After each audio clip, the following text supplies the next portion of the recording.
When you design a board and you would like to know if the USB interface is going to work correctly, you can run a compliance test and you can measure how good the USB on your board is. In this video, Gregor is going to show how this kind of test and measurement can be done. Let's start. So we are going to measure USB, correct? Right.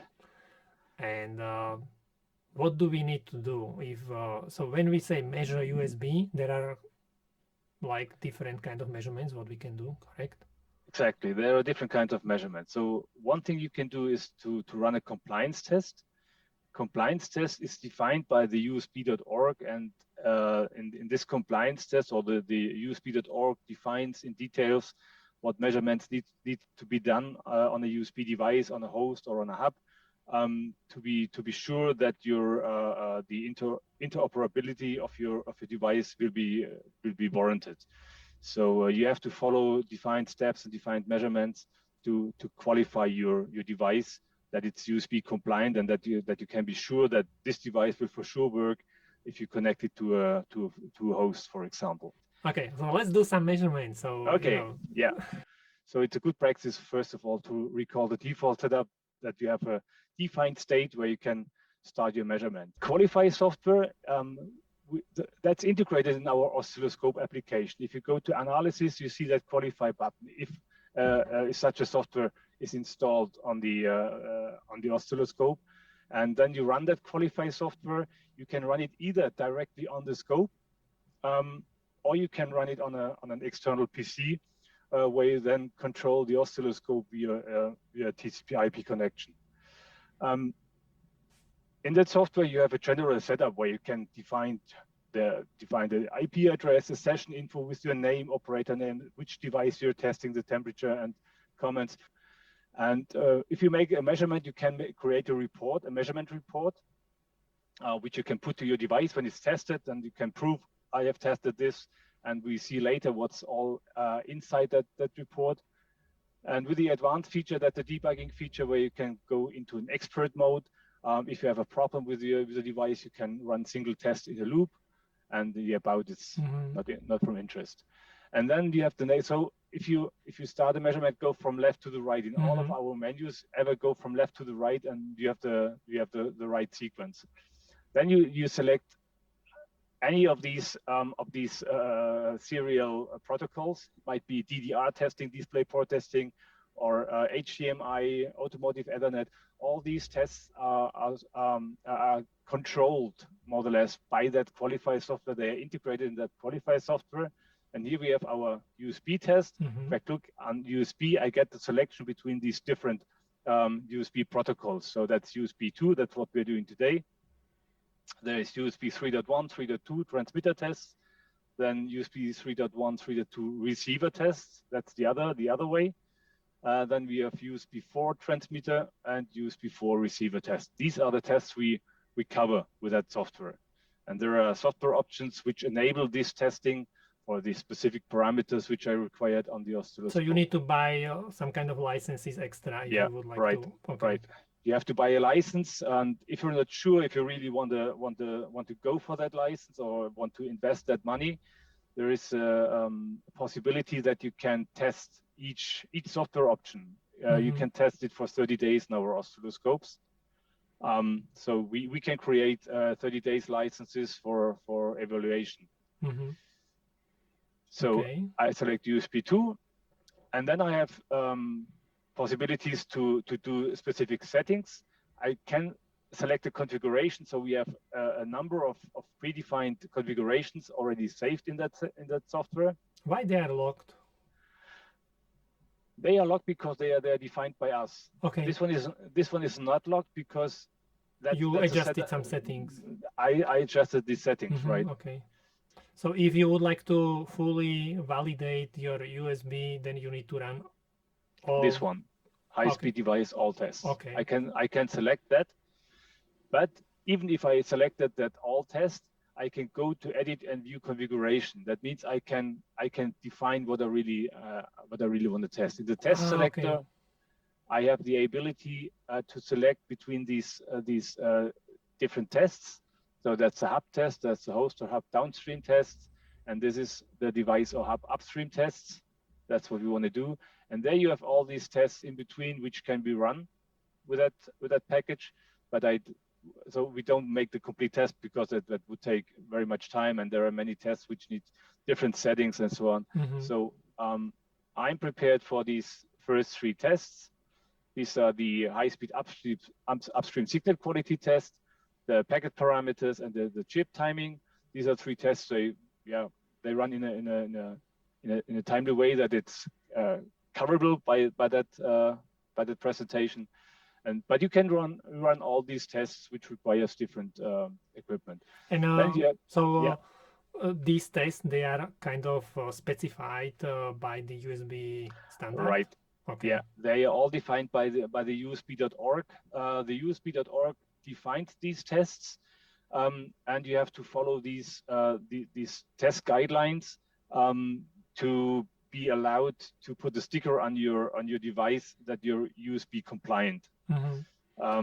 But you need to go to like certified test house to get the sticker, correct? Right. But by your scope, you can do some kind of pre-compliance test to be sure that you will pass. Okay. Right. Before you go to a test house, it's good practice to test the device on your own to be sure that you will pass the test. Because if you fail and you have to go back and rework your device, it costs a lot of money. Yeah. Right. Okay, then you have the variable setup where you can make additional settings. If you have a battery-powered laptop, if you make a host test, for example, then you have different test limits.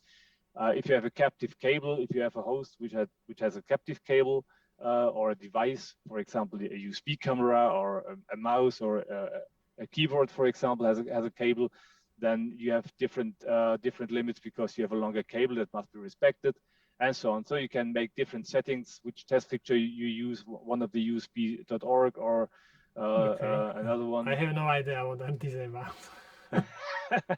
But looks like many tests.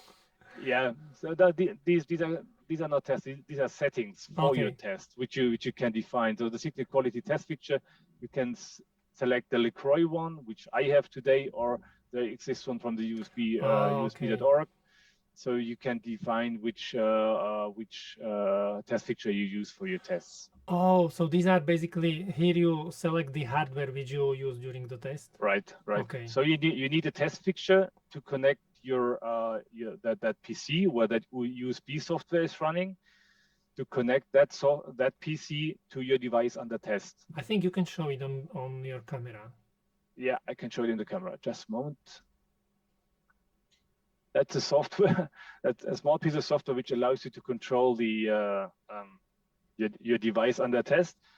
And can you go even closer, or can we see how the software looks? Okay, I see it now.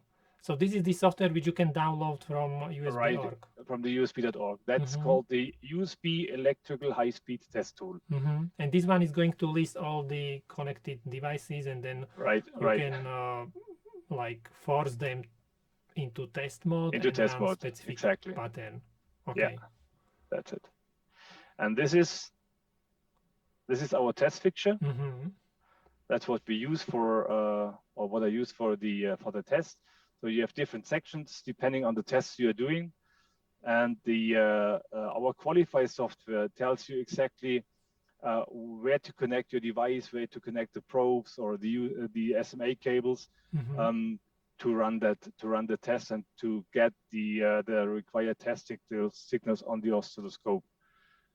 And then the oscilloscope makes the measurements, and the Qualify software sets up the scope and reads the measurement results, and finally creates that report as PDF document. So what do we have connected there? On one side, I see there is the test PC connected.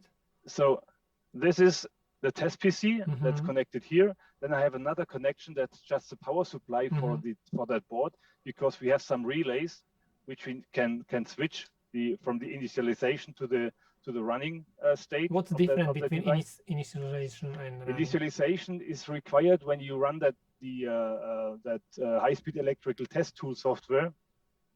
You need to go into initialization then the signals are routed to the USB port, to the USB device, and that allows the USB device to be set in the test mode.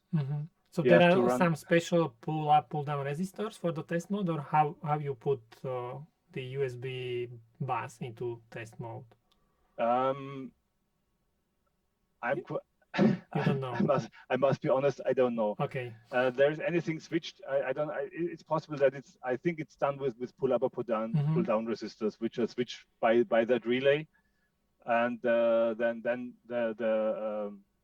when you send then that command so you can select in that USB software what test pattern is output, and then the register is set on the USB device, and it outputs the signals. Okay, and then we have there the test, the device what we are going to test. That's a device, right? I have another USB memory. That's a quite old one, and I have a third one here on my desk. We can try different USB sticks and just copy data and test them and to see the differences in the results then. Okay, so let's do it.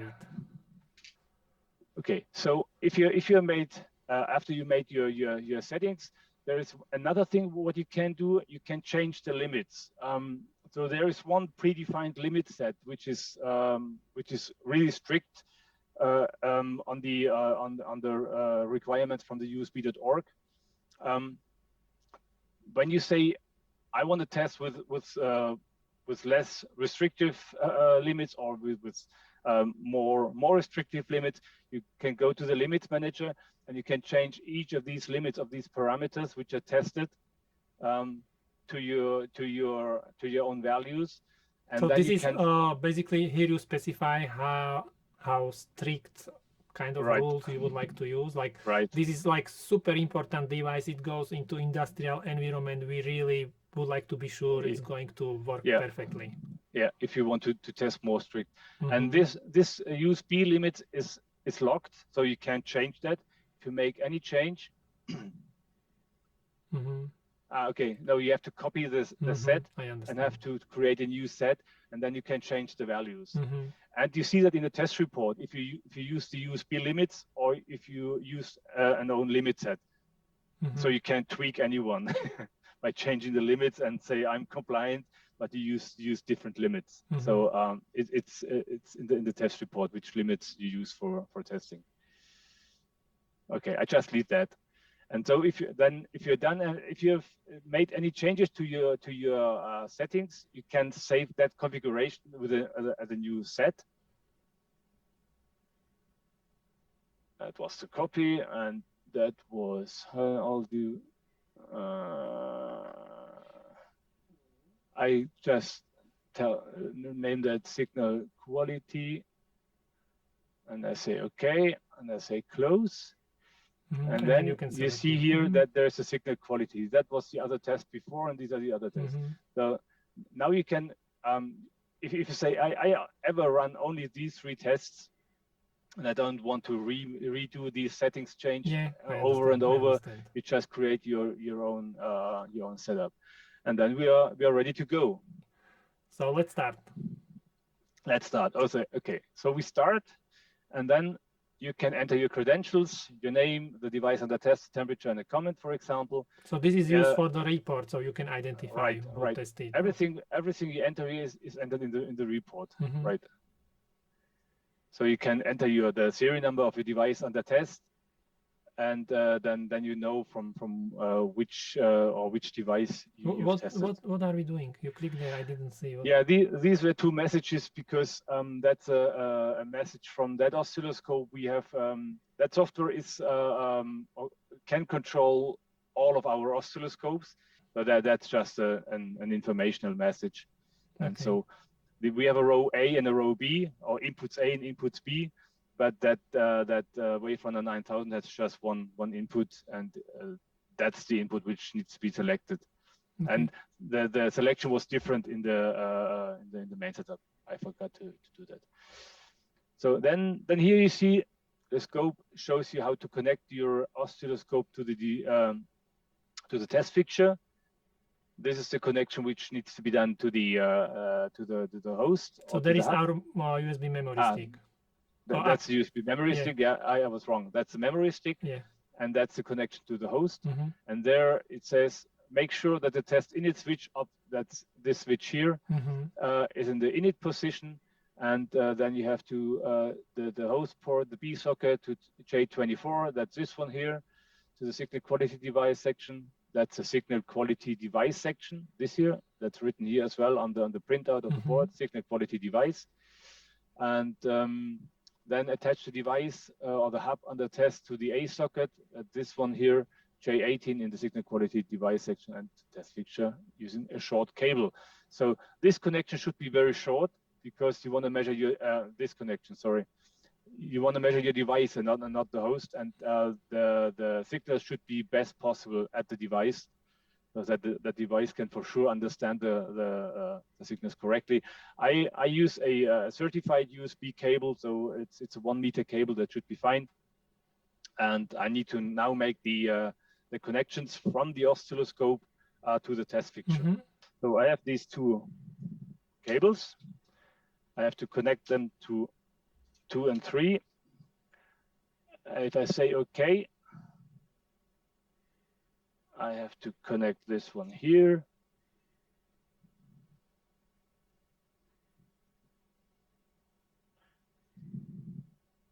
This one here.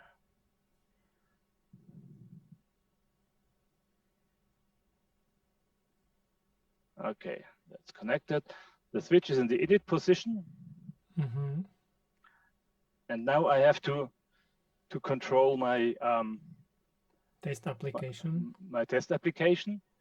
Here you can decide if you want to make a device test, a hub test, or a host test. And if you have a super speed test, that's USB 3.0, I think. Okay. So I select device, I click on test. Then the port, the USB port, is set into test mode, and it lists all the connected USB devices. If you now want to know which device you're using for test, I remove that USB memory stick, and I click again on enumerate bus, and then you need to watch port 2 is what is missing again. No, it must be this one. Okay. So the qualify software tells me now that the test init switch is in the init position. That's what I've done already before. I started the high-speed electrical test tool, and I selected the device and click on test. That's what I've done.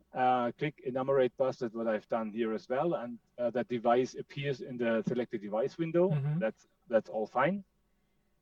I click on OK. So now I get the next message that on the high-speed electrical test tool, I need to select the command in the drop-down list to select the test packet, and then click execute. Okay. So I just do that.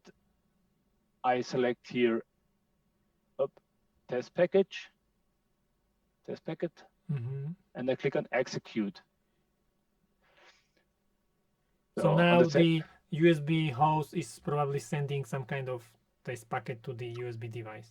The USB device is now set into that test mode to send out test packages. USB device or USB? The device. Okay, so the device is sending by selecting test packet on the software, the USB controller or the USB host in the laptop send a message to the USB device. And now that USB device is sent in that mode to send out test packages. Oh, okay, perfect. I understand. And now we are still in that initialization position. And then the software says on the test fixture, turn the test init switch to test. I have to flip that switch so that the signals which are output from the USB device, from the USB stick, are really measured on the oscilloscope. And if I flip that switch, you see directly in the background. So now basically you disconnected the test PC? Right. Okay. I disconnected the test PC, and my the probes USB stick is connected running directly to the device, basically. Right. No, not the probes. We are the SMA cables, and we need the SMA cables and the inputs of the oscilloscope for the termination, because a USB device requires a 50 ohm termination on the output, and that's done via the SMA cables and the test fixture. That it's a perfect termination for the USB device to get the best possible signals. Okay. There's no reflections and damping and so on. And so the USB stick is now running on its own. Yes. So that each device must be able to output these test patterns without having a partner, without having real traffic, and that's what's done via that initialization. So okay, now the scopes, the qualify software that I can adjust the trigger, so and the cursor. So the cursors must include all that complete test package. Now it's a bit in the background, but you can see that. So I can make these adjustments that I have really that test package in between these cursors. So you adjust the settings of the scope, so you can see the. I can move now these cursors. So if they would be placed here and I would start the measurement, it would fail for sure.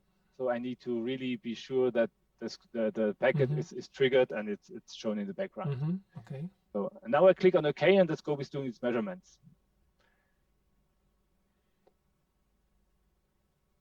That was the first measurement. For the results, we have to wait because we have set up 3 different tests. So I need to redo the test setting, because for the next test I need a different configuration. So I have already connected an active probe to the channel 1. That's the black one. This here, the black one, right?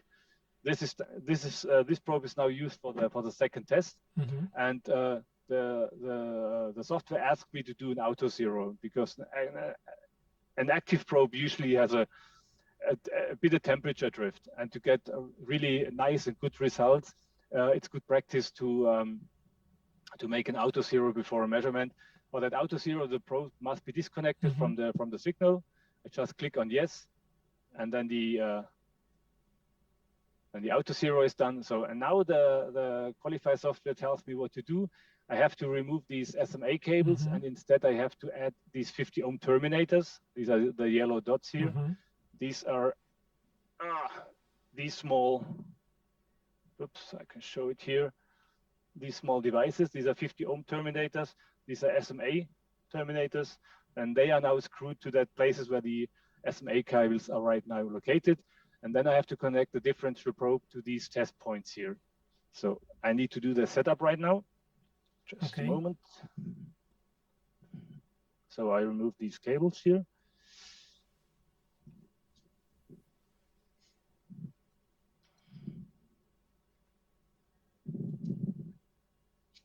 We don't need them anymore for these measurements. Now I connect these 50 ohm terminators. So the termination has before done by the oscilloscope input, because they were set to 50 ohm. And now I have that termination here. Now I use the probe, and I can directly connect it to these 2 test pins. The plus and the minus. Okay, now it's connected. Then we need to go back, make sure the test init switch is in the init position. Okay. And because now we need to initialize. What I have to do right now, that's not written here. I have to reconnect the USB stick, because otherwise it's still in its test mode. Oh, you can communicate with it. Yeah, I just remove it, and reconnect it. You kind of reset it, correct? Right. Otherwise I don't get it out of the test mode.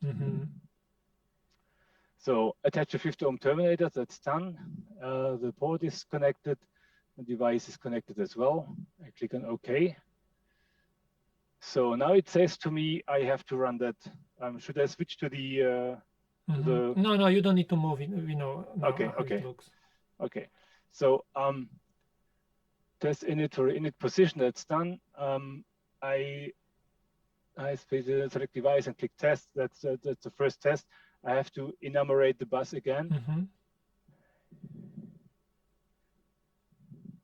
Right. So it already appears in the background. That was my port 2 device. I have to select that. I click on OK.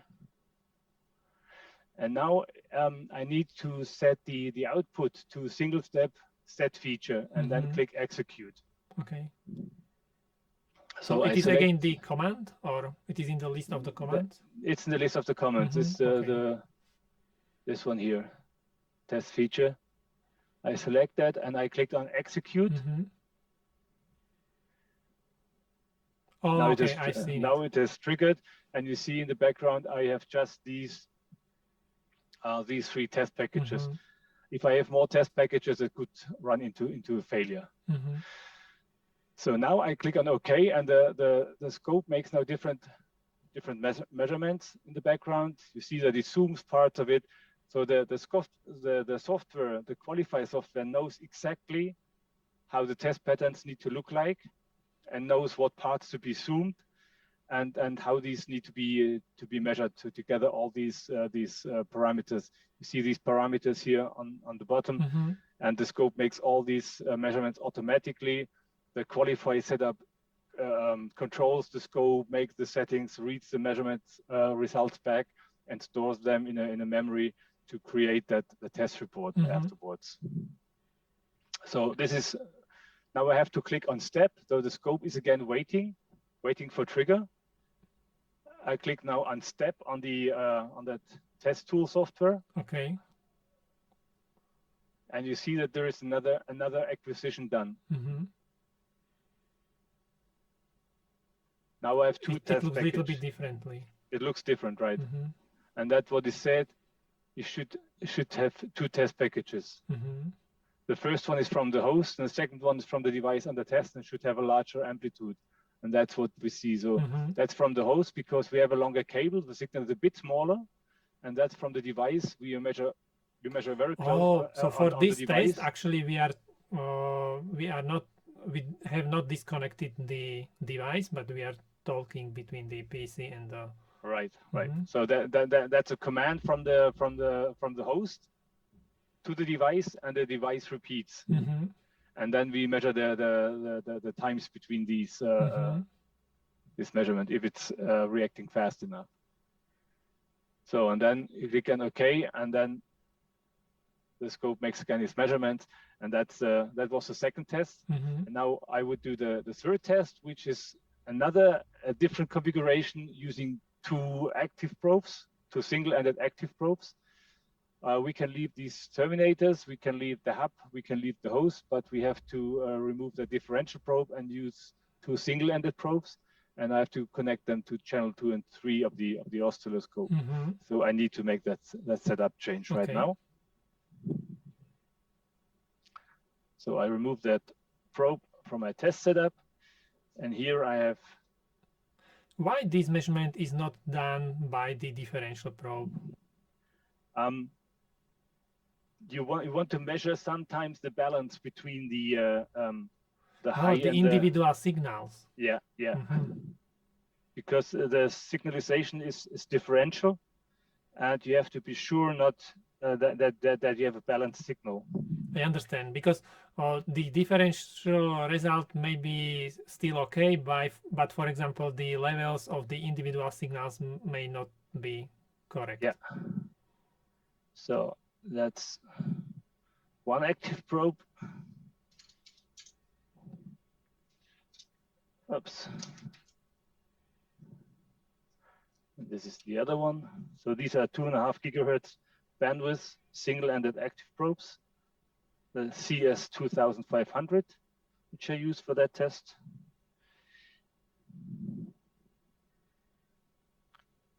Okay. And you see I use these small cables. These test points are a bit apart so that it's not possible, and these active probes have a different different setting where the so the ground connection is not at the same level like the signal input, and so we need to use these short cables. Okay, so I've done these connections. The device is connected. The test is still in the init position. I click on OK. And so the test init switch is in the init position. I started already the high-speed electrical test tool. The device is selected. I will re-enumerate the bus again to be sure that my device is still found and can be used. Okay. So now I have to click enumerate bus again, and that would cause the measurements or the signals to be acquired.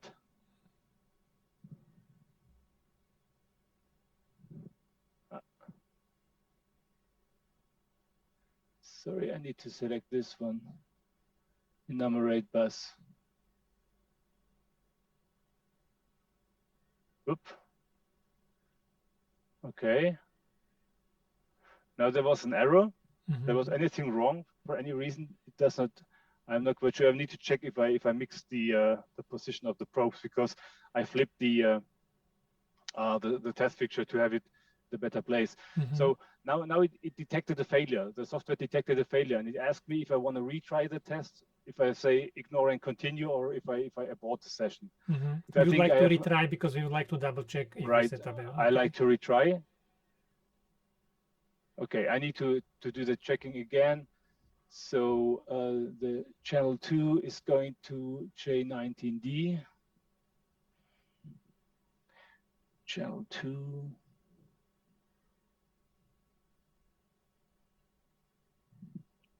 Yeah, that was my fault. But this is good to see that it recognized there is some wrong connection, so you don't make like wrong measurements, and you think like everything is working, but it's not. You can switch that off. You can set the qualify software just to run through these tests without notifying you when there's an error. Then you just run through, and then you get your results, and then you might get a fail at the end, and then you need to redo the complete test again. So now it should work because it's correctly connected. Okay, this is done. I can enumerate the bus again. Okay, that's successful. Click on OK. Now the scope is set to, is waiting for a trigger. And now I enumerate again. And here we go. Yeah. Now it acquires correctly. The scope expected a signal on the channel 2. The trigger is set to channel 2. And because I reverted the inputs, I had the wrong signal on channel 2. And for that reason, the scope could not trigger. So that's now done. I click on OK, and it's making the required measurements. And now finally it's doing the report. So all tests are done. You see all your tests completed successfully. That means we are passed. All tests have passed. Yes. And here we go. So I go to the very top of the report. I make it full. Oops. Full screen. No. Oh. Full screen. Okay. So here you see that's the USB test report. Overall test is passed. That's what I entered as the device name. I have not entered the comment. When the time and date when the test started, the operator, the temperature, and that's a standard USB 2. Then you see when the test is run, which configuration was in use, which limits. Here you see that if you use different limit, then there's anything else, but not USB limits. And then everybody knows that you have used different limit sets. That's the oscilloscope name, Wavefront 9404M-MS. So all this is needed if you would like to, for example, rerun the test, or someone else would like to rerun the test later, or Yeah, that's as well to prove to anyone that you use the correct software and the correct limits and the correct oscilloscopes. Okay. So these are the scope firmware version and the qualify software version, and these are from the pass fail if it's from the USB interface script, or if it's own test limits, and so on and so on. Let's see some pictures. Some results, right? So here comes the table. The green check mark is a pass. That's a test which is required. With a blue bubble with the eye is just informational. So we measure much more than we are required to measure, and we put these measurement results into the table. So even so, there is no test criteria. We just measure that value for your information, but it's not required by the USB.org. So it's not a must. But we measure these values because it's very, very easily done. So these tests are passed. You see here the test limits, 7.5 bit to 8.5 bit, and the result is 7.9. So we are very good in the middle. And here you see all these test results. And finally, so it also tells you what the result should be like, or what is the range, so you can see if you are on limits, or if you're close to the limit, or if you have still some margin. Right. So these are from the first test, from the signal quality test, and then you get that eye diagram, which is done by a script from the USB.org. So so what you are saying, this is not like what the scope really measured, like no, right. The scope only measured the values, but the signals. The picture is not created by the scope. Right. The USB.org defines how these eye diagrams are created. So that's not an algorithm which is defined by us. That's done by the USB.org, and they deliver to all scope vendors a DLL, which needs to be used by your oscilloscope software and used for the creation of that eye diagram. So and we don't know what's really done in that DLL. So you basically only supply the samples and the values. Right. We acquire the signals, and we feed that tool from the USB.org with an acquired signal. They need to be in a specific format, and then that tool from the USB.org can analyze the signals and can create that eye diagram, which is then put That's interesting. as a so screenshot if you would run your scope, I guess the eye diagram would look probably same anyway. It might look a bit different because we don't know exactly if the USB.org is doing filtering of what part of the signal are used for the eye diagram. So we can make eye diagrams on USB 2 signals, but they might look a bit different to those that's interesting, created by the USB.org. That's very interesting. Yeah, that's a USB secret. So and you're really required to use that algorithm from the USB.org to be compliant. Okay. So what is next in the report? So what is next? Next comes the signal we acquired. You see the test package, but that's not a screenshot from the oscilloscope. That's as well a screenshot from created by that algorithm from the USB.org. And then we have the next test. Signal quality overall test is pass. The signal rate, some informational data. So you see that there are many parameters which are measured and which are just informational. And so that's pretty fast done. And so that's the next test, the upstream packet parameters. The sync bit count, how many sync bits are used. And you see now, do you see these screenshots taken by the from the scope application? You see these 3 test packages.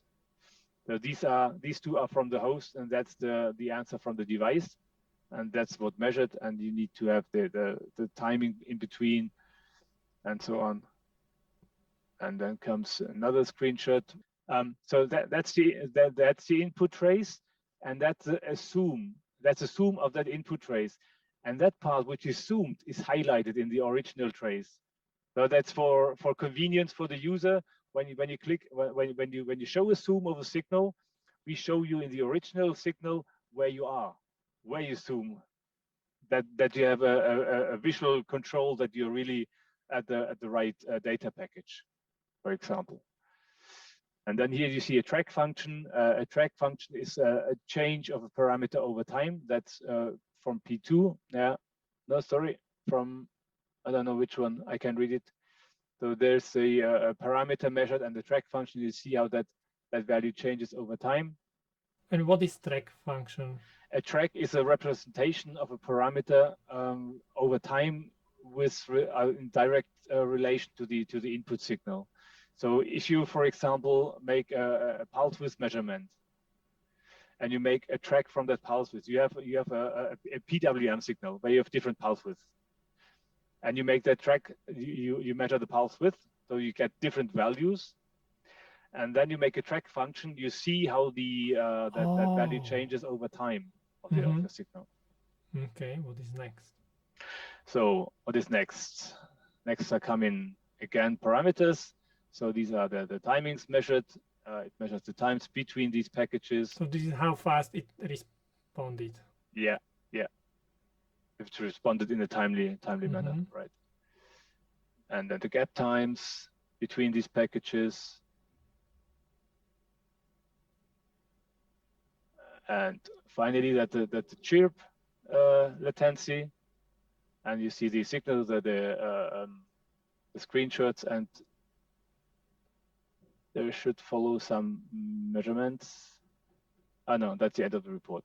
Just these results, and that's it. So you get the report. These are now, I don't know, 14 pages. If you make a full report, you might have 30 pages, and that's a complete test report showing you that your device is in specification. Okay, so basically when someone is designing boards or when someone is designing USB devices, ideally they would like to go through this kind of measurements and just to be sure that, for example, when they are doing layout on the board, they did it correctly.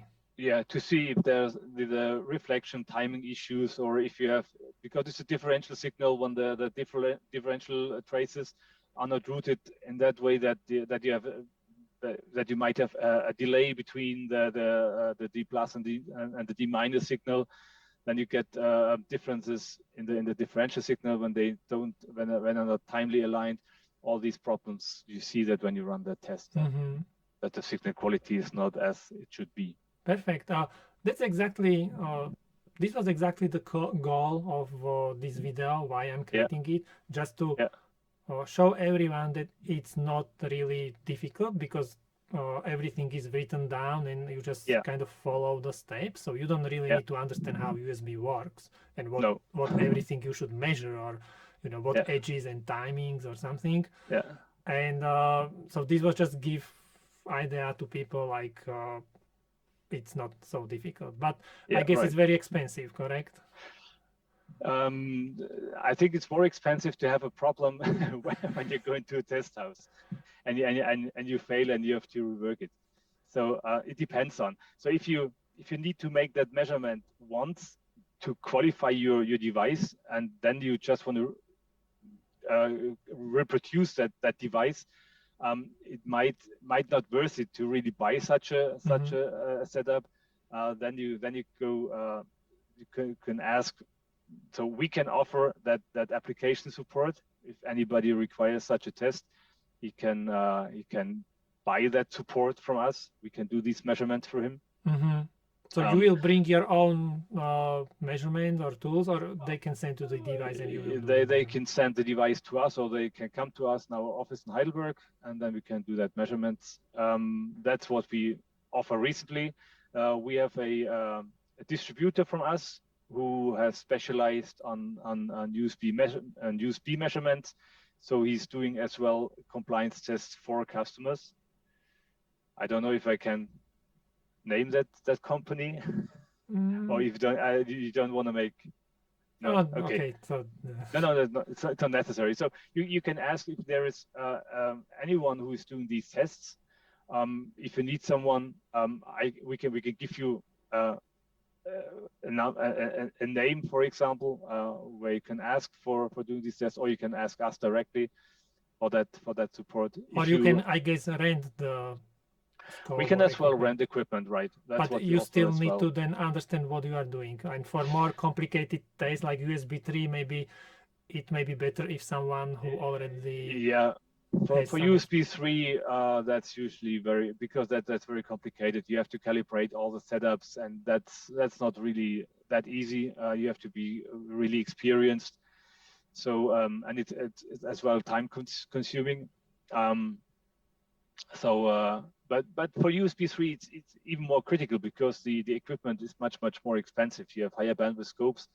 You need to buy that bit error rate tester, which costs a lot of money, and so the complete setup is very expensive compared. So if you go in a job and you buy a USB 3 stick for, I don't know, 10 euros, for example, or 20 euros, and that you won't find anybody selling such a USB memory making that really compliance test, because that you they can't would afford have to that. sell 10,000 memory sticks to cover the Right, expenses for right. testing. They test perhaps once, and then they produce and they hope that it doesn't fail. Okay. And that what turns out when some papers make benchmark tests of some USB devices, that they find that not all devices are really compliant, or that they don't achieve the promised bit rate, for example, or the promised data rate.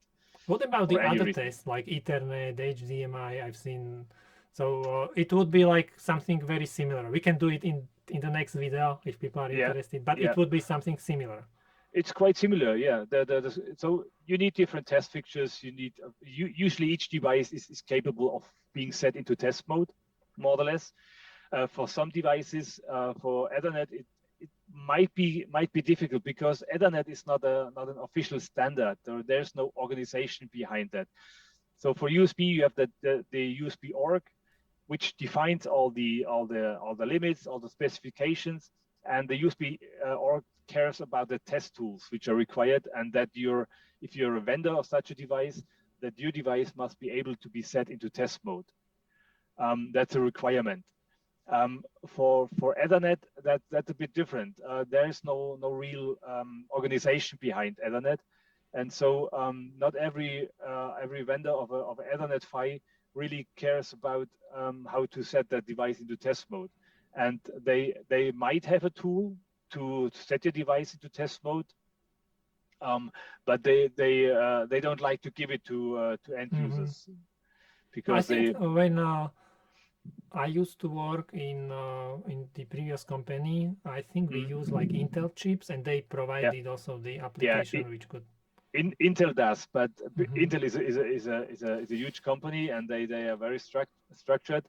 But there are as well other vendors, smaller vendors, and they don't want to give that software out for free. I know from one customer who tried for, I think, 2 or 2.5 years to make an Ethernet compliance test, and he was simply not able to get that test tool from that PHY vendor, and so after 2.5 years he gave up.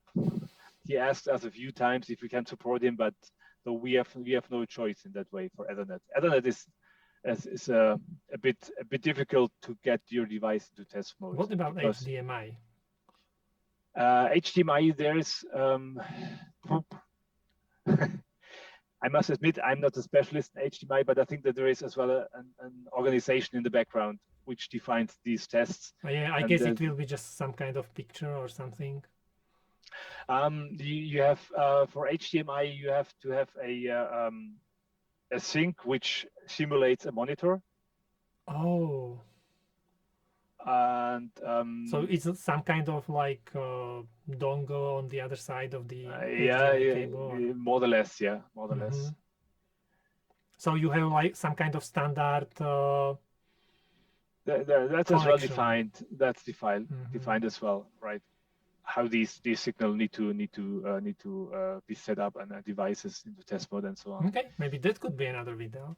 So well, but then I would need to ask a colleague because I'm not very deep into HDMI. I know that it exists, but I have never really made a test. So that's not a very common test in Germany. So in Germany we have much USB, a bit Ethernet test, automotive Ethernet. We have a lot of requests, but HDMI is not that popular. So there are other regions where this is more common. It depends on where the producers or the vendors sit. When I have this opportunity, I've seen there was DDR test. Yeah. So how do you measure?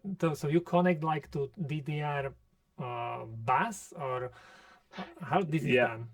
So for a DDR test, you don't test each output of each chip. You usually select one output, and with DDR test, there is as well a mode where you control your chip.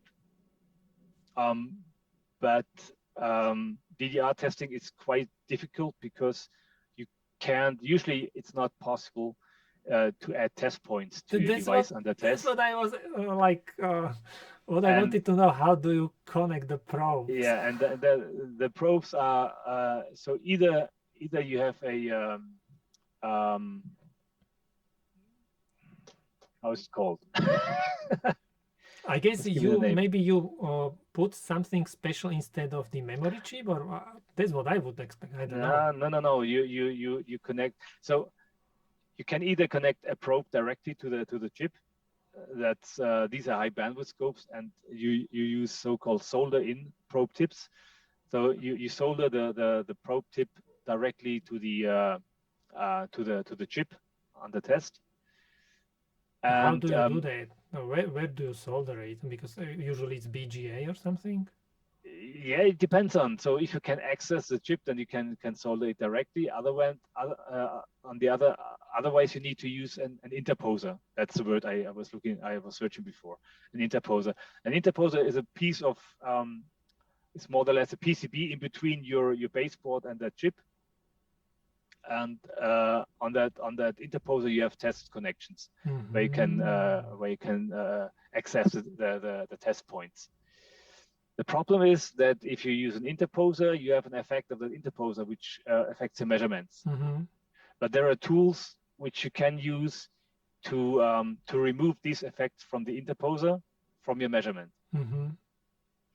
So this could be interesting. Do you have a board where we could demonstrate measurement of DDR? Yeah, we have a board. We have a test setup, but I don't have the required oscilloscope for that. Okay, no, so again, maybe for next video or something. But this could be super interesting because many people ask me, like, how do you verify hardware? Yeah, when you do all the simulations and everything, how you can be sure that the memory simulations are really what is happening on your board. And that's everything for today's video, but we actually did more measurements. For example, we took USB cables of different length and we measured the signals to see how much worse the signal is if you use a longer USB cable comparing to a short one. And we also measured USB communication coming out of a USB keyboard. And we read what data was the USB keyboard sending out. Very interesting. If you would like to see videos from these other measurements, let me know, okay? It helps because then if I see you are interested, I'm more motivated to create this kind of videos. And also now we have opportunity to see also all the kind of other measurements. So what would you like to see? Would you like to see how to measure Ethernet or HDMI or DDR memories or nothing? Leave comments. I would like to say thank you very much to Gregor for helping me to create this video. Thank you, Gregor. If you like this video, don't forget press the like button. If you would like to see the future videos, don't forget to subscribe. Thank you very much for watching and see you next time. Bye.